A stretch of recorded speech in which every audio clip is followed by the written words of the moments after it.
Hello everyone, Girnar coaching academy या चॅनलवर तुमच्या सर्वांचं स्वागत आहे। पहिला प्रश्न बघूया। 23 जून 1757 रोजी प्लासीची लढाई कोणामध्ये झाली? आता बघा, या प्रश्नामध्येच अजून एक आपलं आन्सर तयार होते। प्लासीची लढाई कधी झाली होती? तर 23 जून 1757 रोजी। आणि कोणामध्ये झाली होती? तर सिराज उद्दौला व इंग्रज यांमध्ये प्लासीची लढाई झाली होती। आधुनिक काळातील पहिले प्रजासत्ताक राज्य कोणते? तर अमेरिका हे आधुनिक काळातील पहिले प्रजासत्ताक राज्य आहे। म्हैसूर येथील इंग्रजांविरुद्ध मोहीम कोणी सुरू केली? तर टिपू सुलतान यांनी म्हैसूर येथील इंग्रजांविरुद्ध मोहीम सुरू केली। पुढचा प्रश्न आहे, तैनाती फौज पद्धत भारतात कोणी सुरू केली? तर लॉर्ड वेलस्ली यांनी तैनाती फौज ही पद्धत भारतात सुरू केली। आधुनिक भारताचे निर्माते असे कोणास म्हटले आहे? तर राजा राममोहन रॉय यांना आधुनिक भारताचे निर्माते असे म्हटले आहे। पुढचा प्रश्न आहे, पाटलीपुत्र म्हणजे आजचे पाटणा हे शहर कोणी बसवले? बघा, इम्पॉर्टंट प्रश्न आहे, मार्क करून ठेवा।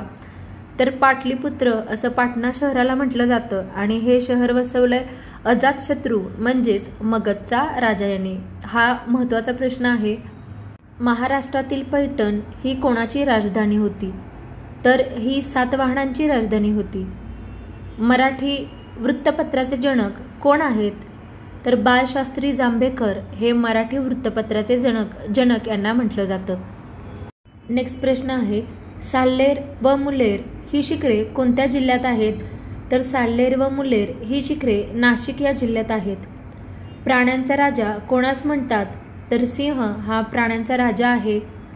महाराष्ट्राचा राज्यपक्षी कोणता आहे? तर कोणता आहे? हरियाल हा महाराष्ट्राचा राज्यपक्षी आहे। पुढचा प्रश्न आहे, अंधार कोठडीची घटना कोठे घडली होती? तर कलकत्ता येथे अंधार कोठडीची घटना ही घडली होती। पंचशील करार कोणत्या दोन देशात घडून आला?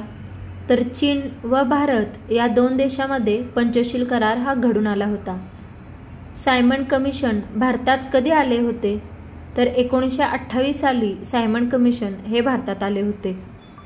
गोवा हे राज्य स्वतंत्र होण्यापूर्वी कोणाच्या अधिपत्याखाली होते? तर पोर्तुगीजांच्या अधिपत्याखाली। जेव्हा गोवा हे राज्य स्वतंत्र व्हायचं होतं त्याच्या पूर्वी हे पोर्तुगीजांच्या अधिपत्याखाली होतं। चिपको आंदोलन कशासाठी आहे? तर कशासाठी आहे हे चिपको आंदोलन? तर वृक्ष आणि वन संरक्षणासाठी हे चिपको आंदोलन आहे। भारताचा पहिला व्हाईसरॉय कोण होता? तर लॉर्ड कॅनिंग हे भारताचे पहिले व्हाईसरॉय होते। मित्रमेळा ही संघटना कशाशी संबंधित आहे? तर वि. दा. सावरकर यांच्याशी मित्रमेळा ही संघटना संबंधित आहे।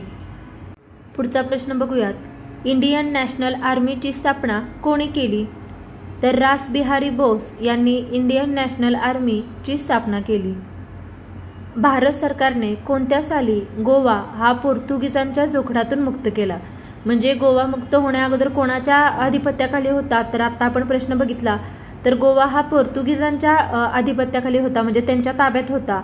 आणि जेव्हा भारत सरकारने गोवा मुक्त केला तो किती साली केला? तर त्याचं साल आहे, लक्षात ठेवा, 1961 साली। आणि तसेच इंडियन नॅशनल आर्मी यालाच आझाद हिंद सेना किंवा आझाद हिंद फौज असेही म्हटलं जातं। आणि याची स्थापना कधी झाली आहे? तर 1942 साली इंडियन नॅशनल आर्मीची स्थापना झाली आहे, जी कोणी केली आहे? तर रासबिहारी बोस यांनी इंडियन नॅशनल आर्मीची स्थापना केली आहे। पुढचा प्रश्न बघूयात, सरदार भगतसिंग, राजगुरू सुखदेव यांना कुठे व केव्हा फाशी देण्यात आली? तर लाहोर येथे 23 मार्च 1931 साली सरदार भगतसिंग, राजगुरू सुखदेव यांना फाशी देण्यात आली। पुढचा प्रश्न आहे, शिवाजी महाराजांच्या आई वीरमाता जिजाबाई यांचे जन्मठिकाण कोठे आहे? तर कुठे आहे? सिंदखेड राजा इथे वीरमाता जिजाबाई यांचं हे जन्मठिकाण आहे। नेक्स्ट क्वेश्चन, महाराष्ट्रातील क्षेत्रफळाने सर्वात मोठा असलेला जिल्हा कोणता? तर अहमदनगर हा महाराष्ट्रातील क्षेत्रफळाने सर्वात मोठा असलेला जिल्हा आहे। पुढचा प्रश्न आहे, रिव्हॉल्व्हरचा शोध कोणी लावला? बघा, हा महत्त्वाचा प्रश्न आहे। तर सॅम्युअल कोल्ट यांनी रिव्हॉल्व्हरचा शोध लावला आहे। नेक्स्ट क्वेश्चन आहे, इंडिया विन्स फ्रीडम या पुस्तकाचे लेखक कोण आहेत? तर मौलाना आझाद हे इंडिया विन्स फ्रीडम या पुस्तकाचे लेखक आहेत. यंग इंडिया हे वर्तमानपत्र कोण चालवित होते? तर महात्मा गांधी हे यंग इंडिया हे वर्तमानपत्र चालवित. नेक्स्ट क्वेश्चन बघूयात, स्वतंत्र भारतवटचे ब्रिटिश गव्हर्नर जनरल कोण होते? तर लॉर्ड हे स्वतंत्र भारताचे शेवटचे ब्रिटिश गव्हर्नर जनरल होते. विदर्भातील आनंदवन या संकल्पनेचे प्रवर्तक कोण होते? तर आपल्याला सर्वांना माहिती आहे आनंदवन हे कोणाचं आहे? बाबा आमटे. त्यामुळे याचं उत्तर बरोबर आहे बाबा आमटे. आनंदवन याच्यावरतीही किंवा बाबा आमटेंवरतीही बऱ्याच वेळा अनेक प्रश्न विचारले जातात, त्यामुळे हाही तुम्ही एकदा याचं डिटेलमध्ये सर्व प्रश्न याचे करून जा. पुढचा प्रश्न आहे, सुधारक या वृत्तपत्राचे संपादक कोण होते? तर गो ग आगरकर हे सुधारक या वृत्तपत्राचे संपादक होते. पुढचा प्रश्न आहे, जळगाव जिल्हा कोणत्या फळासाठी प्रसिद्ध आहे? तर सर्वांना माहिती आहे आपलं जळगावची केळी खूप प्रसिद्ध आहेत, त्यामुळे जळगाव जिल्हा हा कोणत्या फळासाठी प्रसिद्ध आहे? तर केळी. पुढचा प्रश्न आहे, ईस्ट इंडिया कंपनीची स्थापना कधी झाली? तर 1600 साली ईस्ट इंडिया कंपनीची स्थापना झाली. इंडियन सोशलिस्ट हे वृत्तपत्र कोण चालवत होते? तर श्यामजी कृष्ण वर्मा हे इंडियन सोशलिस्ट हे वृत्तपत्र चालवत असत. पुढचा प्रश्न बघा, बंगालच्या आधुनिक राजकीय जीवनाचे जनक असे कोणाला संबोधले जाते? तर सुरेंद्रनाथ बॅनर्जी यांना बंगालच्या आधुनिक राजकीय जीवनाचे जनक असे संबोधले जाते. सारे जहां से अच्छा या गीताचे कर्ते कोण आहेत? तर मोहम्मद इक्बाल हे सारे जहां से अच्छा या गीताचे कर्ते आहेत. पुढचा प्रश्न बघूयात, वंदे मातरम हे इंग्रजी साप्ताहिक कोणी काढले? तर वंदे मातरम हे इंग्रजी साप्ताहिक होतं आणि ते महर्षी अरविंद घोष यांनी काढले होते. नेक्स्ट क्वेश्चन, इन्कलाब जिंदाबाद या घोषणेचे जनक कोण आहेत? तर मोहम्मद इक्बाल यांनी ही घोषणा दिली होती, त्यामुळे यांना या घोषणेचे जनक असं म्हणतात. पुढचा प्रश्न बघूया, भारतात इंग्रजी शिक्षण पद्धती कोणत्या गव्हर्नरने सुरू केली?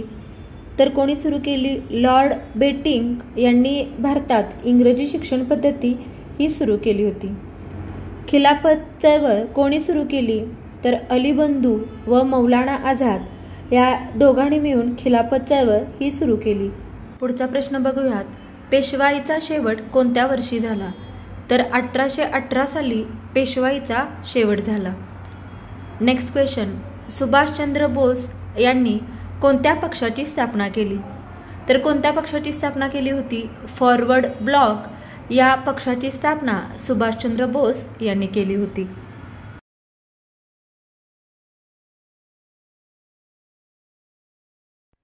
Thank you for watching. Please व्हिडिओला लाईक करा, शेअर करा, कमेंट करा आणि चॅनलला सबस्क्राईब करायला विसरू नका. आणि अशा प्रकारचे कोणत्या टॉपिकवरचे व्हिडिओ तुम्हाला पाहायला आवडतील ते कमेंट करून नक्की सांगा.